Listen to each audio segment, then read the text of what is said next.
E o Olavo leu aquele negócio todo, conversou com o Miller, pegou as referências, e daí nasce a descrição das 12 camadas, que alguém me perguntou ontem. Que estava ali, de onde vem essa coisa das 12 camadas, né? Então, as 12 camadas, que não é uma teoria, como eu disse, por que não é uma teoria? Não é uma teoria por quê? Porque não tem uma invenção. Você está entendendo? Não tem, por assim dizer, um modelo da mente de alguém. Tá? Não é um recorte na realidade que põe uma pergunta e cria-se um modelo para tentar, dentro desse modelo, encontrar as respostas para aquela pergunta. Não é isso. A teoria das 12 camadas não é isso. A teoria das 12 camadas é um olhar contemplativo, calmo para a realidade, de tal modo que diz assim, olha, é assim. Tá? Aqui vale a pena a gente colocar uma coisa, que é só para a gente ter uma segurança em relação a isso, porque eu sei que as 12 camadas são uma teoria, peraí, mais tarde.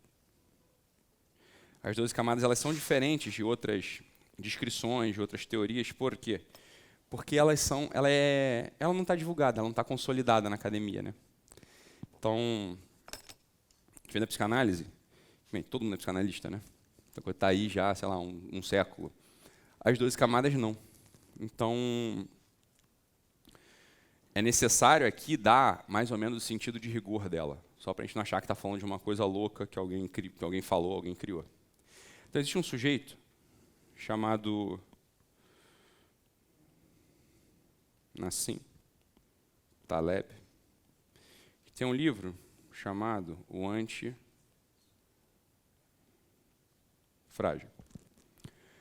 O Nassim Taleb escreveu um livro fantástico, que é uma dessas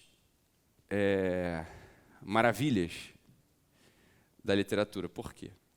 Porque ele escreve 900 páginas que podem ser resumidas em uma linha.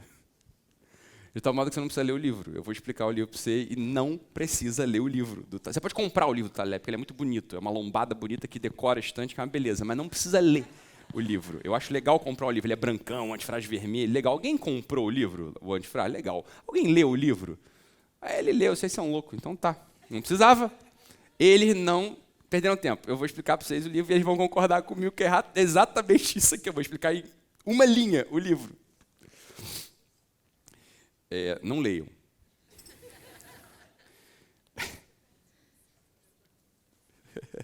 Você já leu? Deu mole. Podia ter gastado tempo com tanta coisa boa. Plantar orquídea.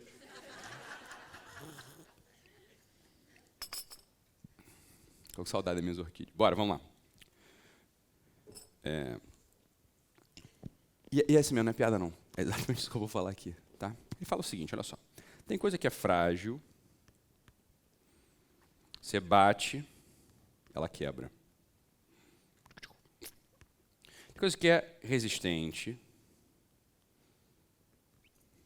você bate e ele resiste. Tem coisa que é antifrágil, você bate e ele melhora.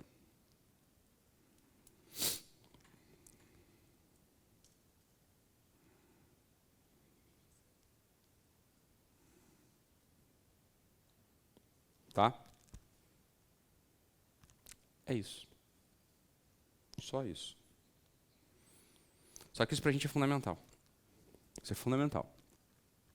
Porque se a gente for pegar, por exemplo, aqui isso encaixa-se em qualquer coisa. Em modelo político, em relacionamento, em modelo teórico, em descrição da realidade, em qualquer coisa, em materiais, qualquer coisa se encaixa aqui.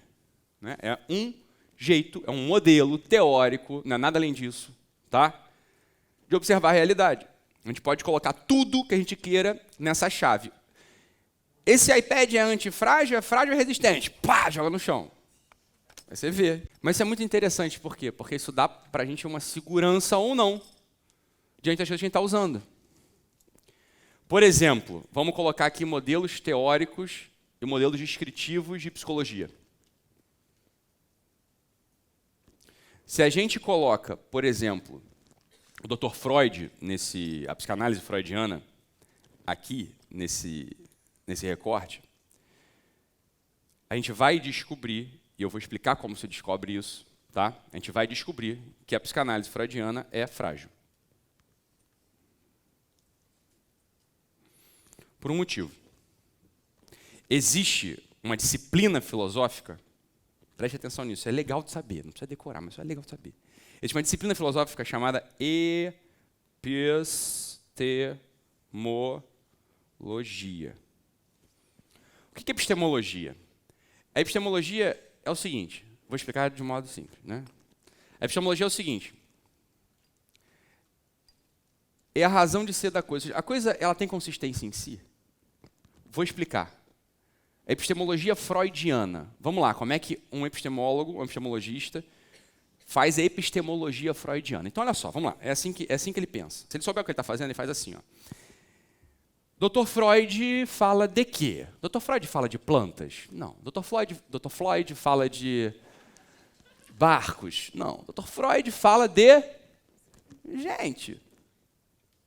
Né? Porque gente que tem psique, gente que vai, né, no set terapêutico, gente que tem neurose, gente que tem caô, gente que tem... Né?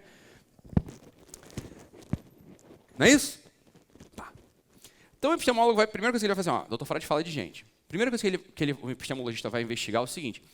Gente. Tá, gente é pessoa é ser humano, mais ou menos isso. Né? O Dr. Freud não fala sobre a psique canina, não fala sobre a psique de barata, ele fala sobre a psique angélica, a psique divina, ele fala sobre tudo... sobre pessoa. A princípio é isso. Né? Então, essa aqui é a primeira olhar que o epistemologista vai colocar no trabalho do Dr. Freud. Então, o que ele vai fazer? Ele vai ter que pegar toda a obra do Freud, presta atenção, não só a obra escrita e publicada, mas também tudo que o Freud produziu, as correspondências com os amigos, né? Porque isso tem guardado. E tem um monte de coisa que a gente só pega do autor pela correspondência íntima dele. Né? Hoje seria o WhatsApp. Né? O que você falou no WhatsApp? Antes era carta.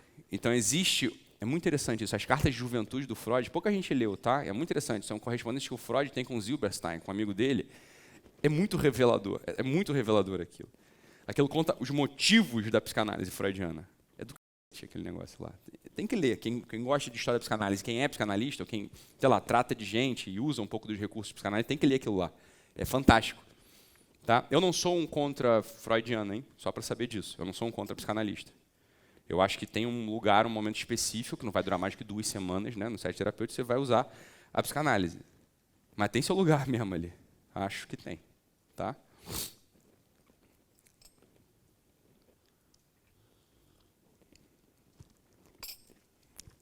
Então, o epistemologista ele vai olhar para a psicanálise freudiana e vai fazer uma pergunta. Essa pessoa da qual Freud fala, como é?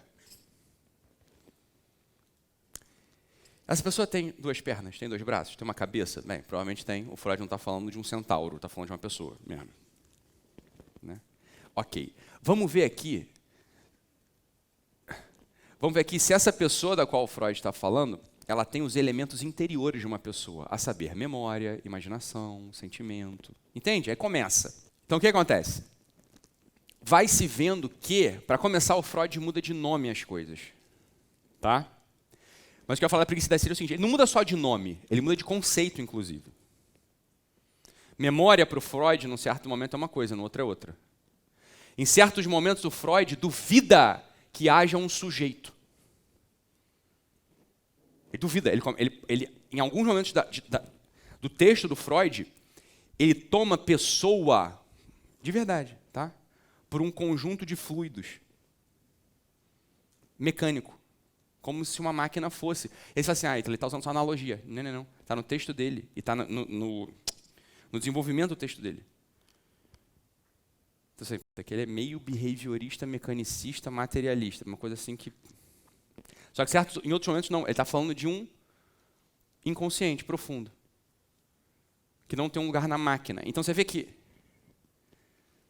a pessoa para o Freud não é consistente. É duro falar isso, tá? Isso não desmerece em nada a psicanálise, porque isso é a psicanálise, Mas o Freud não sabia o que era uma pessoa. Não é o Ítalo que está falando, tá? Só para... Podia ser também, mas assim, não sou só eu que estou falando. Mas é curioso, porque eu li a obra completa do Freud mesmo, eu li tudo do Freud. E depois reli, escrevendo. Eu queria um dia fazer uma sequência de livros comentando as obras completas do Freud, uma sequência de vídeos, ia ser legal esse negócio. Ia ser legal mesmo. E aí... Só que aí tem livros de epistemologia freudiana publicados, claro. Né? Tem gente que já fez esse trabalho, tem gente cujo ofício é esse, é encher o saco dos outros. Né? Tem um sujeito chamado Paul Lohan Assun, que tem um livro muito original, com um título super original, chamado É Pior do que Meu Primo. Meu primo tinha um husky siberiano. O nome do cachorro dele era Husky. O livro do Paul Lohan Assun é A Epistemologia Freudiana. Assim que a gente consegue dizer que é frágil, você entende que não é uma implicância? A gente não está aqui para implicar com ninguém, de verdade. Não é uma implicância. As coisas que a gente fala, pode falar de qualquer lugar. Mas a verdade é o seguinte, olha, vamos estudar, vamos investigar aqui. Né? Bom, por que eu estou falando tanto do Dr. Freud, coitadinho? Porque o Freud é o pai da psicanálise, o Freud é o cara. Pensa em psicologia, você pensa em quem? No Dr. Freud, é óbvio. Ai, não, então eu penso, tá, mas é óbvio que não, você está implicando. O Freud é o Freud. É claro que é isso. Então, por isso que eu peguei o pobre coitado aqui. Ele podia ser uma descrição antifrágil, mas não é. É uma descrição frágil. Por que é uma descrição frágil? Pelo lugar do Freud. Isso é fundamental. Cadê o Nietzscheano, meu amigo? Como é que é teu nome mesmo que eu esqueci? André. O Nietzsche. O Nietzsche, como filósofo, é frágil. Mas aí que está o problema. Assim como... isso é uma coisa curiosa. O Paul Lohan Assun tem um outro livro chamado Nietzsche e Freud, no qual ele mostra que existe uma coincidência absoluta entre as duas teorias. O Freud é um nietzscheaniano. É um nietzscheaniano triste, porque o Nietzsche ele é um nihilista. O que é o nihilista? Nihil é nada, em latim. Nihilista é aquele sujeito cujo pensamento, cuja vida, cujas ações tendem para o nada. Né? Mas o Nietzsche é aquele que filosofa com o martelo. Ele é um nihilista ativo.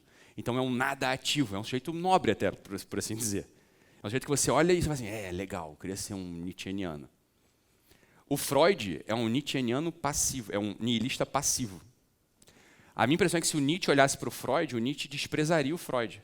Você não é da minha estirpe. Porque o Freud é como se fosse um Nietzsche com sono. Entende? Assim? E a cara do Freud é assim, o semblante do Freud é um semblante daquela perplexidade passiva. Já viu a cara do Freud, tadinho? De verdade. É que a pessoa não olha para a cara das pessoas, mas olha para a cara do Freud. Tem um livro do próprio Paul Lohan Assun chamado Nietzsche e Freud. Isso faz parte da epistemologia. Você vê assim, de que tradição filosófica o sujeito está vindo? Ele está vindo de alguma tradição filosófica? Ou ele simplesmente não tem tradição nenhuma e está falando da cabeça dele? Então é mais frágil ainda. Não, o Freud estava vindo de uma tradição filosófica. Schopenhauer, Nietzsche. Ele está ali dentro. Tá? É muito interessante. Mas o que eu quero dizer é o seguinte, o que eu estava dizendo é o seguinte. Assim como o Nietzsche, assim como o Freud, o Nietzsche, ele também é uma filosofia frágil. Por quê? Porque se você... É porque as pessoas... É que se a gente for ver direitinho, se a gente quiser ler o Freud como teoria, não vale um papel higiênico usado. Desculpa falar. Assim como o Nietzsche. Se você quiser ler o Nietzsche como filosofia, não vale nada. Mas se a gente ler aquilo como literatura, está entre as maiores produções humanas já escritas. É só uma questão de saber o que você está lendo. Nietzsche e Freud é uma ficção. É uma obra ficcional aquilo. E como obra ficcional vale. E vale muito. Não, isso é uma coisa que eu vou falar, olha, pessoal, tem uma galera nova, sobretudo a galera nova religiosa, que olha para o Freud e fala assim, Freud, despreza o Freud. E aí vai estar Viktor Frankl, vai estar esse pessoal que eles acham que é, sei lá, que não é contra. Isso é uma sem fim. O Freud ele tem milhões de insights profundos sobre a alma humana. Só que é tudo ficcional. Não é sério. Eu quero dizer o seguinte, olha, é para ler Freud, mas não é para levar a sério. Assim como você lê Dom Quixote. Você vai levar a sério aquilo? Mas não levar a sério Dom Quixote, não levar a sério, sei lá, François Mauriac, não levar a sério Machado de Assis, por que você não está levando a sério? Presta atenção aqui que eu vou falar. Você não vai levar a sério porque assim, você vai ler Dom Quixote e fala assim, é mesmo, Dom Quixote, é assim que as pessoas funcionam. Eu falei, não, o Cervantes ele só está escrevendo uma possibilidade humana num certo momento e num universo ficcional. Aquilo vai ser útil para te iluminar num certo momento específico da tua vida. Aquilo não é a tua vida. Entende o que eu estou querendo dizer ou não? Então, quando a gente ouve o Freud, não é para levar a sério. Em que sentido? Temos realmente um aparelho psíquico feito de ego e superego. Calma lá. Isso é só uma teoria. Uma teoria. Que vai funcionar de vez em quando. Por um certo momento. Você está entendendo ou não? A psicanálise, uma parte das vezes, não funciona. Mas é amplíssima. Entende o que eu quero dizer ou não? É só saber onde as coisas estão. É só localizar, não tem problema. Porque às vezes o pessoal vem para cá, aí os psicanalistas que fazem meu curso começam, e acreditam no que eu estou falando, porque uns não vão acreditar. Mas quem acredita, sobretudo quem lê depois as coisas que eu sugiro, o que eu faço com isso agora? Como assim? Faz o que você já sempre fez, só que agora você sabe onde está. Né? Você sabe onde está, e agora dá para ajudar as pessoas até. Porque tu não acha que isso é tudo. A gente vai explicar aqui onde está a psicanálise. A psicanálise está na 4ª camada. E é por isso que ela é importante, porque está todo mundo na 4ª camada. Só que aí o problema é o seguinte, você vai ficar usando ferramenta de 4ª camada para quê? Para prender a pessoa na 4ª camada para sempre? Não, volta aqui. O Freud é uma teoria frágil, por isso. Por quê? Não é o Freud, é uma teoria frágil. A psicanálise é uma teoria frágil. Tá? Porque tem um outro livro ali interessantíssimo também, chamado, que é do Onfray.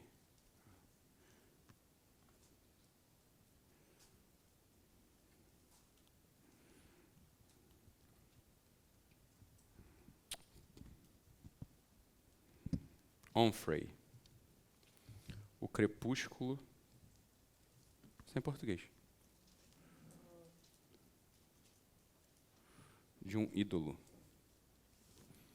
São 2 livros fáceis de ler. Quer dizer, o Epistemologia Freudiana não é fácil de ler. O Epistemologia Freudiana, eu nem sei se tem em português esse livro, mas ele põe tudo no lugar. E é engraçado que tanto... Por que eu gosto do Assun e do Onfray?